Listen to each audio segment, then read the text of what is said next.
اسی کے ساتھ اردو میں دعا کا اطلاق ان اذکار پہ ہوتا ہے جن اذکار کو محمد عربی صلی اللہ علیہ وسلم نے مختلف اوقات میں، مختلف مناسبات میں، مختلف احوال میں اور اوقات کی تعین کے ساتھ آپ نے جن کو پڑھا ہے ان اذکار کو بھی اردو میں دعا کہتے ہیں۔ اس لیے بہنوں اور بھائیوں، ضروری ہے کہ دعا کے تمام مفاہیم کو ہم اپنے سامنے رکھیں، جیسے کہ رسول اکرم صلی اللہ علیہ وسلم نے ہمیں یہ ہدایت دی ہے کہ جب ہم سونے جائیں تو ہم دعا پڑھنے پہلے الحمدللہ اللہم بسمک اموت و احیا، جب ہم سو کر اٹھیں تو دعا پڑھ لیں الحمدللہ الذی احیانا بعد ما اماتنا والیہ النشور۔ اسی طرح مسجد میں جانے کی دعا، مسجد سے نکلنے کی دعا، گویا ہمارے زندگی کے جتنے اوقات، جتنے معمولات ہیں ان سب کے لیے رسول اللہ صلی اللہ علیہ وسلم نے دعا سکھائی ہے۔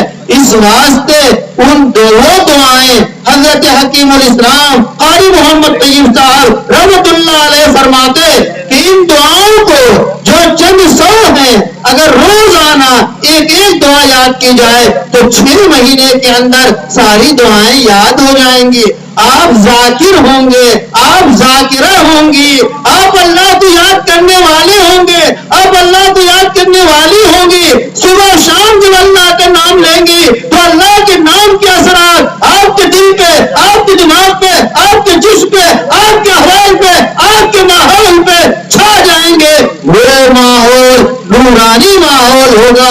رسول اکرم صلی اللہ علیہ وسلم نے فرما دیا جس نے 100 مرتبہ تیسرا کلمہ جو ہے پڑھ لیا، اگر سمندر کی جھاگ کے برابر اگر اس کے گناہ ہو تو معاف ہو جاتے ہیں۔ بخاری اور مسلم کی روایت ہے، سبحان اللہ کی والحمدللہ لا الہ الا اللہ واللہ اکبر۔ یہ وہ حدیث ہے جو بخاری اور مسلم سے ثابت ہے۔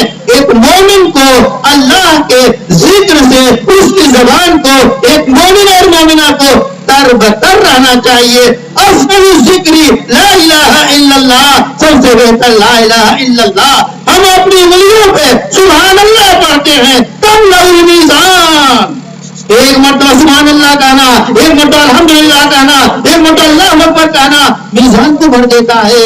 وہ میزان، یہ ایک مرتبہ سبحان اللہ کہنا دنیا وما فیہا سے بہتر ہے، کیونکہ دنیا فانی ہے، اور ایک مرتبہ جو دل کی گہرائیوں سے پاک زبان سے آپ نے سبحان اللہ کہا وہ ہمیشہ باقی رہے گا۔